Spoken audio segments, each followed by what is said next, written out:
Health tips में doctor Sandeep Gupta. आज हम बात करेंगे शाकाहारी लोगों में खून की कमी यानी अनीमिया के बारे में। शाकाहारी लोगों में मांसाहारी लोगों के मुकाबले में खून की कमी थोड़ा ज़्यादा होती है। इसका कारण ये है कि जो शाकाहारी लोग होते हैं, वेजिटेरियंस लोग होते हैं, उनको ये पता नहीं है कि आयरन किस शाकाहारी भोजन में ज़्यादा होता है। वो बैलेंस डाइट नहीं ले पाते हैं, इसलिए उनके खून की कमी या अनीमिया हो जाता है। तो इस हम वीडियो में हम ये बताने की कोशिश करेंगे कि किस पदार्थ में, शाकाहारी खाने में आयरन ज़्यादा होता है जिसका हम सेवन करें तो अनीमिया ना हो। जो हमारे नेचर में दो तरीके से आयरन मिलता है जो हम लोग कंज्यूम करते हैं। वो एक होता है नॉन हीम फॉर्म में और एक हीम फॉर्म में। हीम फॉर्म जो होता है वो नॉन वेजिटेरियन डाइट से आता है और उसका एब्जॉर्प्शन ईजी होता है। पर जो वेजिटेरियन डाइट में जो होता है आयरन, उसका एब्जॉर्प्शन, जो हीम फॉर्म जो नॉन वेजिटेरियन का आयरन होता है वो उससे एब्जॉर्प्शन मुश्किल होता है।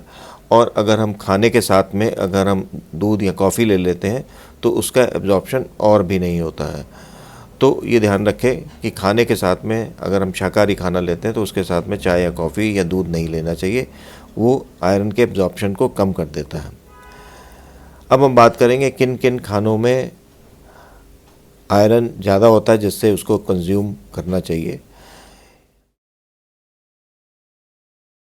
नंबर 1 पर है मोलासिस। मोलासिस एक काले रंग का लिक्विड होता है जो शुगर केन के रिफाइनिंग से बनता है और इसका एक फॉर्म होता है गुड़। तो इन दोनों में आयरन की मात्रा काफ़ी ज़्यादा होती है और उड़ीसा और बंगाल में जो मोलासिस जो लिक्विड फॉर्म में होता है वो उसको काफ़ी मात्रा में यूज़ किया जाता है।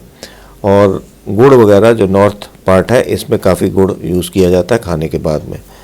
तो अगर हम रिफाइंड शुगर जो होती है, जो चीनी जो होती है, उसके मुकाबले में अगर गुड़ या मोलासिस का यूज़ करें तो ये ज़्यादा बेटर है क्योंकि उसमें आयरन और कई एंटीऑक्सीडेंट्स और दूसरे भी मिनरल्स होते हैं। सोयाबीन में आयरन काफ़ी मात्रा में होता है। सोयाबीन के हम स्नैक्स बना सकते हैं, सब्जी बना सकते हैं और सोया मिल्क के तौर पे इसे पी भी सकते हैं। सोयाबीन में प्रोटीन भी काफ़ी मात्रा में होता है। प्रोटीन और आयरन दोनों ही हीमोग्लोबिन बनाने के लिए ज़रूरी होते हैं। तो इसलिए सोयाबीन को हमें अपने खाने में इंक्लूड करना चाहिए। लेग्यूम्स जिसमें चने, राजमा, लोबिया, मटर और दालें आती हैं, इसमें सब में प्रोटीन्स बहुत मात्रा में होता है और आयरन भी काफ़ी मात्रा में होता है और दोनों ही चीज़ें हीमोग्लोबिन बनाने के लिए ज़रूरी है। तो इसको हमें खाने में ज़रूर लेना चाहिए, दालों को। और दालों में वैसे भी एसेंशियल कुछ एमिनो एसिड्स होते हैं जो हमारे आटे और चावल में नहीं होते, तो इसलिए भी दालों और राजमा, चने का लेना खाने में बहुत ही ज़रूरी है।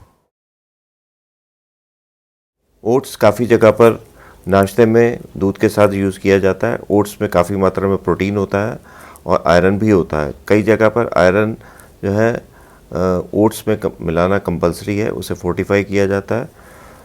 तो ओट्स में प्रोटीन और आयरन की मात्रा ज़्यादा होने में से ये हीमोग्लोबिन बनाने में मदद करता है।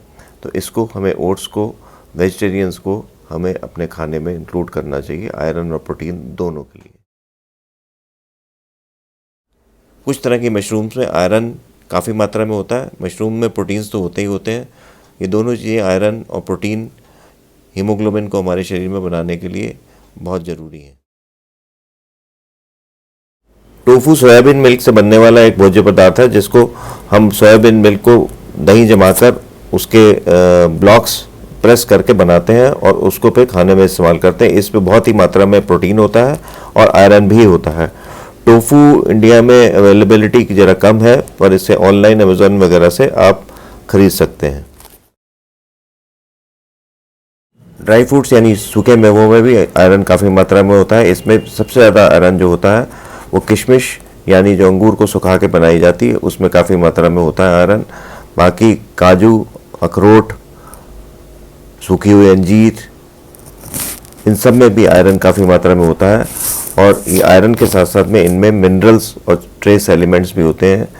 तो इस ड्राई फ्रूट्स को थोड़ी बहुत मात्रा में ज़रूर हमें लेना चाहिए।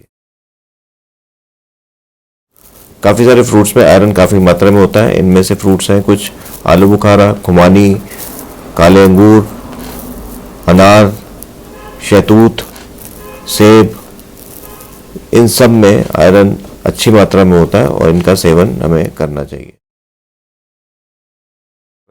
कई तरीके की सब्जियों में भी आयरन काफ़ी मात्रा में होता है, जैसे चुकंदर है, पालक का साग है, चौलाई का साग है, ब्रोकली है, फूल गोभी है, टमाटर की पेस्ट है। आलू में भी काफ़ी मात्रा में होता है, पर आलू का जो आयरन होता है वो ज़्यादातर इसके छिलके में कंसंट्रेटेड रहता है या इसकी स्किन में कंसंट्रेटेड रहता है। तो इसलिए जब भी आलू को बनाएं तो उसके छिलके को अलग से छीलें नहीं, उसके साथ ही बनाएं उसे। वेजिटेबल्स में जो आयरन होता है उसके साथ में अगर सब्जियों के साथ में अगर हम दूध या कॉफ़ी ले लेते हैं तो उसका आयरन एब्जॉर्ब होना मुश्किल हो जाता है। तो दूध या कॉफ़ी जो होते हैं इसके आयरन के साथ में अनएब्जॉर्बेबल यानी कि ना एब्जॉर्ब होने वाले कॉम्प्लेक्स सॉल्ट बना लेते हैं। तो इसलिए कभी भी खाने के साथ में जब सब्जियां ले रहे हो तो उसके साथ में दूध या कॉफ़ी नहीं लेना चाहिए। ऑलिव एक प्रकार का फल है जिससे कि जैतून का तेल बनता है। इस फल को जहाँ पर ये पाया जाता है उसको डाइट में इंक्लूड किया जा सकता है। इसमें आयरन बहुत मात्रा में होता है। ऑलिव्स अगर जहाँ पर नहीं होते वहाँ पर भी ऑनलाइन हर जगह अवेलेबल है, इसको हम अपने खाने में इंक्लूड कर सकते हैं। बीन्स यानी कि फलियाँ कई तरीके की होती हैं, जैसे राजमा की फली, लोबिया की फली, सेम की फली, और ये उत्तर भारत में खाने के तौर पर जो सब्जी के तौर पर बहुत ज़्यादा इस्तेमाल की जाती है। दक्षिण भारत में भी सांभर में ये यूज़ की जाती है, कई जगह अचार भी इसका बनाया जाता है। बीन्स में आयरन काफ़ी मात्रा में होता है, प्रोटीन्स भी होते हैं। ये हमारी मिट्टी को उपजाऊ बनाती है। अगर दो फसलों के बीच में इसकी एक फसल कर दी जाए तो मिट्टी और उपजाऊ हो जाती है। तो इसका हमारे खाने में बहुत महत्व है। दोनों प्रोटीन्स और आयरन जो मेन कॉन्स्टिट्यूएंट हैं उसके हीमोग्लोबिन के, वो इसमें दोनों होते ही हैं।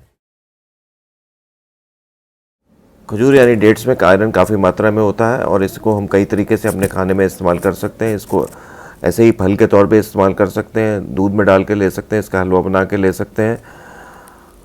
खजूर बहुत वाइडली अवेलेबल है, हर जगह डिब्बाबंद पैकेट इसके अवेलेबल हैं। तो आज के वीडियो में हमने देखा कि अगर वेजिटेरियन हैं हम तो ज़रूरी नहीं है कि हमारे में आयरन की कमी हो जाए। बस ज़रूरत सिर्फ इस बात की है कि हमें पता होना चाहिए कि आयरन किन किन चीज़ों में होता है और उनको हमें अपने खाने में ज़रूर लेना चाहिए। मेरा वीडियो आपको कैसा लगा ये ज़रूर बताइएगा कमेंट सेक्शन में। मेरे वीडियो को शेयर करिए, लाइक करिए और सब्सक्राइब करिए अगर आपको अच्छा लगा हो तो।